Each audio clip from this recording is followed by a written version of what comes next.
കാണൂ പരസ്യരഹിതമായ ഏറ്റവും പുതിയ എപ്പിസോഡുകൾ. മാഗി വേണ്ട, ഞാൻ പറയുന്നതൊന്ന് കേക്ക്. നിന്നെ ആരും ഇടയ്ക്കോട്ട് വിളിച്ചില്ല. കൺമുമ്പിൽ ഇത്രയും വലിയൊരു കുറ്റകൃത്യം നടക്കുമ്പോ എല്ലാരും ആരെ പേടിച്ചാ നോക്കി നിൽക്കുന്നത്? ആരെങ്കിലും ഒക്കെ ഒന്ന് ചോദിക്കണ്ടേ? എന്ത് നിനക്ക് വേണ്ടേ? വെഡിങ് പ്ലാനറായിട്ട് വന്ന് രാജാവിന്റെ ഉപദേശിയാവാൻ നോക്കുക. ഞാൻ ആരെയും ഉപദേശിക്കുന്നില്ല. നിങ്ങളാണ് കുറ്റം ചെയ്തത്.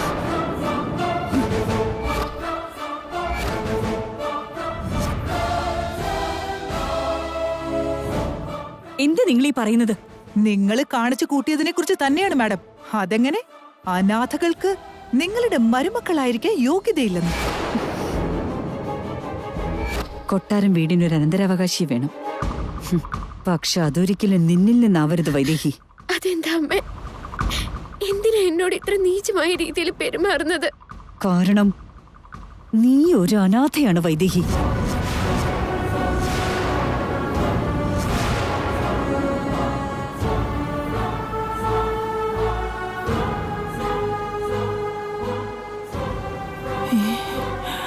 അനാഥയുടെ വയറ്റിൽ ജനിച്ച കുഞ്ഞിനെ അനന്തരാവകാശിയായി അംഗീകരിക്കില്ലല്ലേ?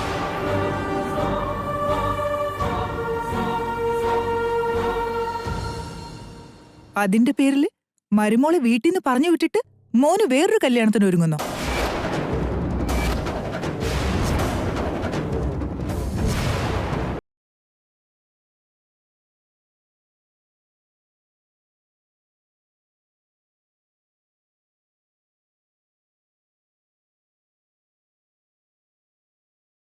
ഈ പെൺകുട്ടി പറയുന്നതിന്റെ അർത്ഥം നീ വൈദേഹിയെ പുറത്താക്കിന്ന് എന്തിനാ ഇവള് പറഞ്ഞേ?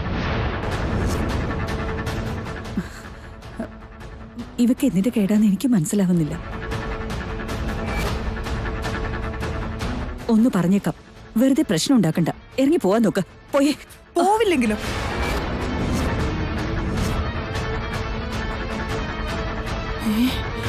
അവള് ഒരു പെണ്ണാണെന്നുള്ള ചിന്ത പോലും ഇല്ലാതെ പുറത്താക്കി പടിയടച്ച് തോന്നിവാസം കാണിക്കുന്നു. വൈദേഹിയായിട്ട് എനിക്ക് ബന്ധമൊന്നും ഇല്ലെങ്കിലും ഒരു സ്ത്രീ എന്ന നിലയ്ക്ക് മറ്റൊരു സ്ത്രീയോട് ക്രൂരത കാണിക്കുമ്പോ അത് നോക്കി നിൽക്കാൻ എന്നെ കൊണ്ട് പറ്റില്ല.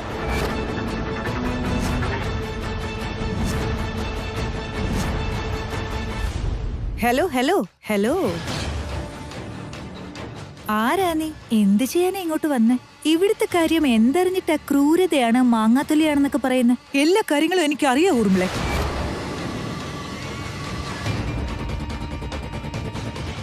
ഊർമിളയ്ക്ക് അറിയാത്തത്, കൗസല്യാദേവിക്ക് അറിയാത്തത്, ദശരഥ രാമവർമ്മയ്ക്ക് അറിയാത്തത്, ഇവിടെ മറ്റാർക്കും അറിയാത്തത് എല്ലാം അറിഞ്ഞുകൊണ്ട് തന്നെയാ ഞാൻ വന്നിരിക്കുന്നത്.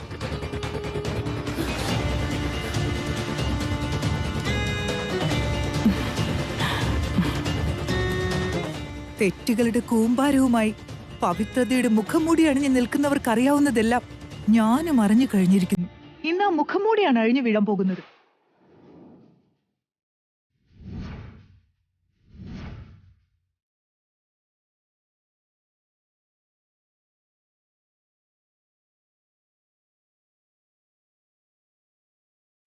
ഇവിടെ മറ്റെല്ലാവരോടും ക്ഷമിക്കാം, പക്ഷെ നിങ്ങളോട് മാത്രം ക്ഷമിക്കാൻ പറ്റില്ല.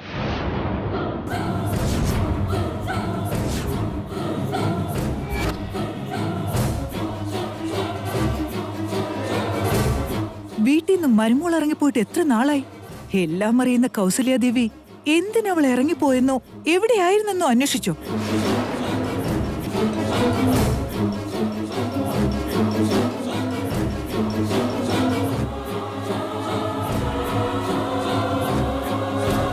മരുമോള് പോയ വഴിക്ക് പടിയടച്ച് പിണ്ണം വെച്ചിട്ട് മകനെ മറ്റൊരു വിവാഹത്തിന് ഒരുക്കുന്നു. അതൊക്കെ അവിടെ നിൽക്കട്ടെ. എവിടെ നിങ്ങളുടെ മോൻ ദേവൻ? ഇങ്ങ് വന്നേ. വരണം മിസ്റ്റർ ദേവൻ, വാ.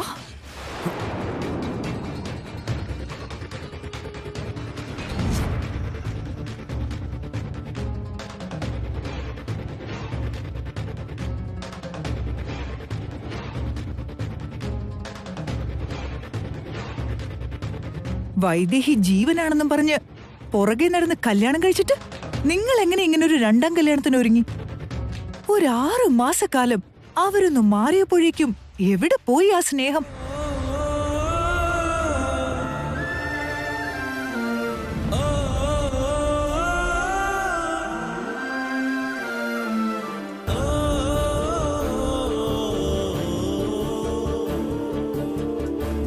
എന്ന് വെച്ചാ ഭാര്യയോട് പ്രത്യേകിച്ച് ഇഷ്ടമൊന്നും ഉണ്ടായിരുന്നില്ല.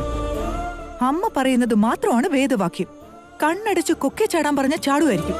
ഭാര്യയെ കൊക്കയിലേക്ക് തള്ളിവിടാൻ പറഞ്ഞ അതും അങ്ങ് ചെയ്യുമായിരിക്കും.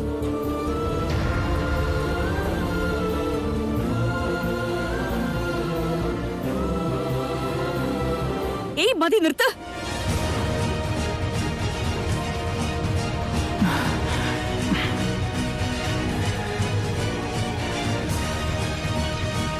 കുറെ നേരായല്ലോ നീ തുടങ്ങിയിട്ട്. വായ തോന്നിയത് എന്ത് വിളിച്ചു പറയാ? ഞങ്ങളുടെ കുടുംബ പ്രശ്നത്തിൽ നിനക്കെന്താ?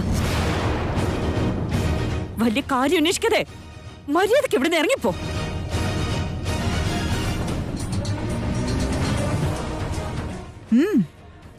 പൊയ്ക്കോളാം. ഇവിടെ പോലീസും കോടതിയും നിയമവും ഒക്കെ ഉണ്ടോന്നൊന്നും അറിയണ്ടേ. വൈദേഹിയോട് കാണിച്ച ക്രൂരതയ്ക്ക് അവരുത്തരം പറയട്ടെ. പക്ഷെ വെറുതെ വിടൂന്ന് മാത്രം കരുതണ്ട.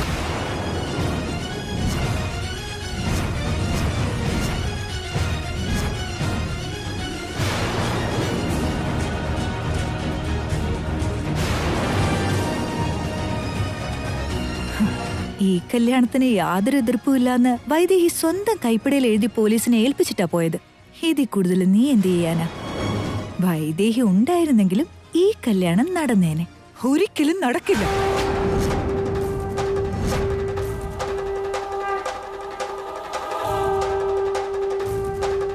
കാരണം എന്താന്നോ? വൈദേഹി സ്വന്തം ഇഷ്ടപ്രകാരം അല്ല അത് എഴുതിയത്. ഇവരാ കാരണം. ഇവർ ആത്മഹത്യ ചെയ്യുമെന്ന് ഭീഷണിപ്പെടുത്തി അവളെ കൊണ്ട് എഴുതിക്കുമായിരുന്നു.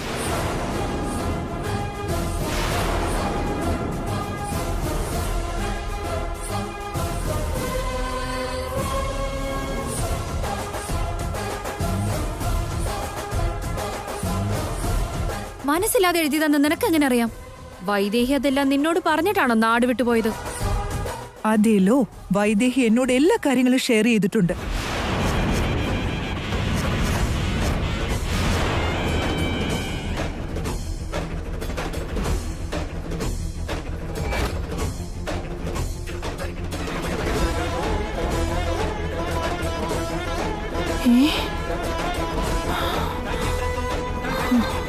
എന്താ പറഞ്ഞത്? വൈദേഹി നിങ്ങൾ കണ്ടിരുന്നോ? ആണോ മോളെ? ഞങ്ങളുടെ വൈദേഹി ശരിക്കും നീ കണ്ടിരുന്നോ? അവളിപ്പോ എവിടെയാ? അവൾ എവിടാന്നറിയാതെ ഞാൻ ആകെ വിഷമത്തില. എവിടെയുണ്ടെന്ന് എന്നോടൊന്ന് പറഞ്ഞോളെ. അതെന്താ ഇന്ദുവമ്മേ, ഒരു ബന്ധവുമില്ലാത്ത ഞാൻ വന്ന കുറച്ചു നേരം കൊണ്ട് ആളാരാന്ന് എനിക്ക് പിടികിട്ടി. ഇത്രയും കാലം നിങ്ങളുടെ ഇടയിൽ തന്നെ ഉണ്ടായിട്ടും നിങ്ങൾക്കത് ആരാണെന്ന് മനസ്സിലായില്ലേ?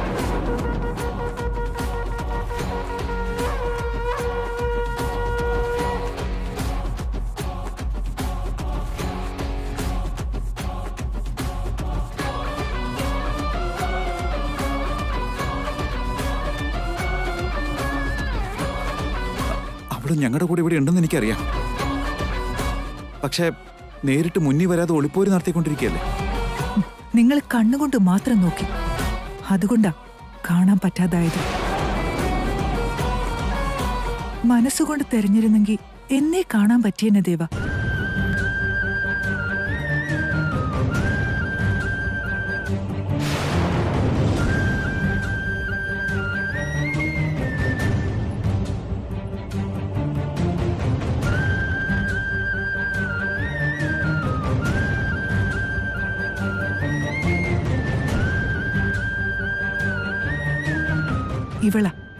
ഇവളാണ് വൈദേഹി.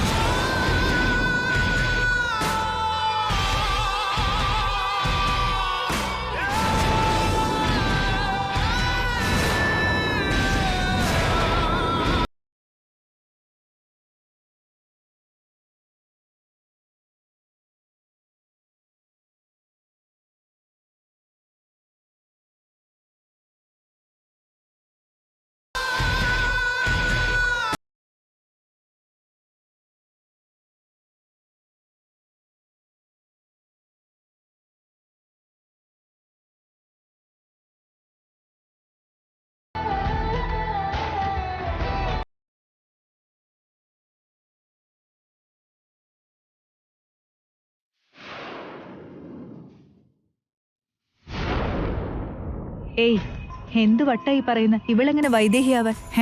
ഇത് ജാനകി. അല്ലെങ്കിലോ? ഇവള് വൈദേഹിയാണെങ്കിലോ? വൈദേഹിയായിട്ട് മുന്നിൽ വന്ന് നിൽക്കാനാവാതെ, അമ്മായിയമ്മയ്ക്ക് ഇഷ്ടപ്പെട്ട മരുമകളാകാനാവാതെ, ദേ ഇങ്ങനെ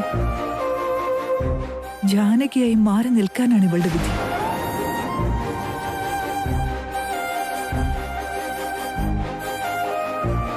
നിങ്ങൾ എന്തൊക്കെയാ ഈ പറയുന്നത്? ജാനകി എങ്ങനെ വൈദേഹി ആവാനാ?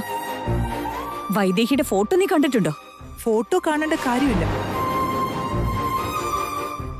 ഇവളാണ് വൈദേഹി. ഒരു ആക്സിഡന്റിൽ വൈദേഹിയുടെ മുഖം പാടെ തകർന്നു പോയിരുന്നു. പിന്നീട് കിട്ടിയ മുഖം ഇതാണ്.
ഇതാണ് സംഭവിച്ചത്. കണ്ണ് തുറന്നത് ഓടിയെത്തിയപ്പോ കാണേണ്ടി വന്നത് ഭർത്താവിന്റെ രണ്ടാം കല്യാണത്തിന്റെ ഒരുക്കങ്ങളായിരുന്നു. വൈദേഹിയാണെന്ന് പറയാനുമാവാതെ മരുമോളാണെന്ന് പറഞ്ഞാലുള്ള അപകടം പേടിച്ച് എല്ലാം നിസ്സഹായിയായി നോക്കി നിൽക്കേണ്ടി വന്നു.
എന്റെ വൈദേഹിയാണോ?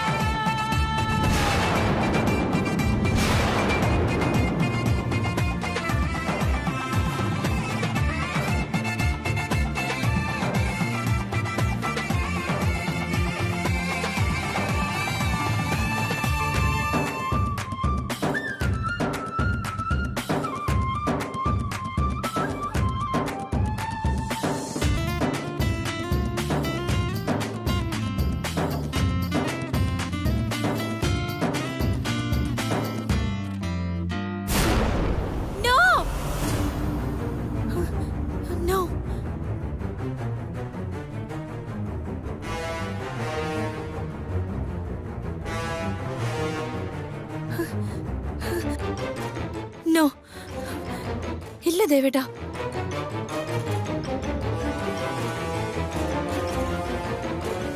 ഇത് വൈദേഹി അല്ല, എല്ലാം നാടക. വൈദേഹി ഇല്ലെന്നുള്ള സത്യം അറിഞ്ഞിട്ട് മുഖം മാറിയെന്ന കള്ളക്കഥ ഉണ്ടാക്കിക്കൊണ്ട് നിങ്ങളുടെ ഭാര്യയാവാൻ വേണ്ടി നാടകം കളിക്കുക ദേവേട്ടാ. മിണ്ടിപ്പോരുത്. ആരാടി നാടകം കളിക്കുന്ന? ആരാ നാടകം കളിക്കുന്നെന്ന്? ഈ വീടുമായിട്ട് യാതൊരു ബന്ധവും ഇല്ലെങ്കിലും ദേവന്റെ ഭാര്യാസ്ഥാനം കൈക്കലാക്കാൻ അനന്തരവളാണെന്നും പറഞ്ഞ് നാടകം കളിക്കുന്ന നീയാണ്.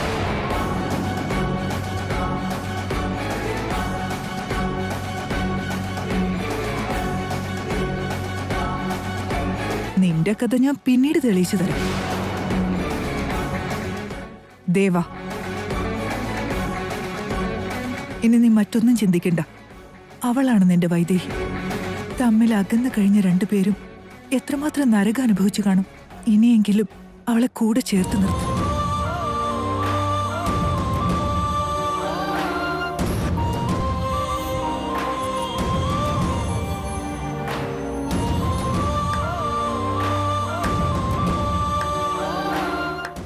അടിപൊളി. എന്താ അഭിനയം! പൊളിച്ചു. നീ കാശും മേടിച്ചുകൊണ്ട് വെഡ്ഡിങ്സും ഇവന്റ്സും മാത്രമാണ് നടത്തുന്നെന്ന് കരുതി. അല്ല, കാശും മേടിച്ചുകൊണ്ട് ഒരാളെ മറ്റൊരാളെന്ന് വിശ്വസിപ്പിക്കാനുള്ള കഴിവുണ്ടല്ലേ? നിങ്ങൾ എന്താ ഈ പറയുന്ന? സത്യം.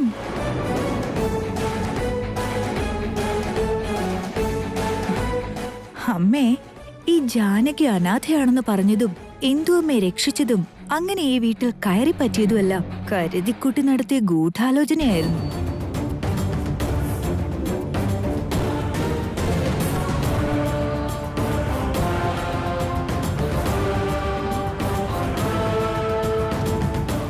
ആദ്യം കുടുംബത്തെ കയറിപ്പറ്റി നമ്മുടെ കുടുംബകാര്യങ്ങളെല്ലാം മനസ്സിലാക്കി ഒരു ഉഗ്രൻ കഥ മെനഞ്ഞെടുത്ത് വൈദേഹിയുടെ സ്ഥാനത്ത് ദേവന്റെ ഭാര്യയാകാൻ കച്ചകെട്ടി ഇറങ്ങിയതാ ബുദ്ധിമതിയായ ജാനകി.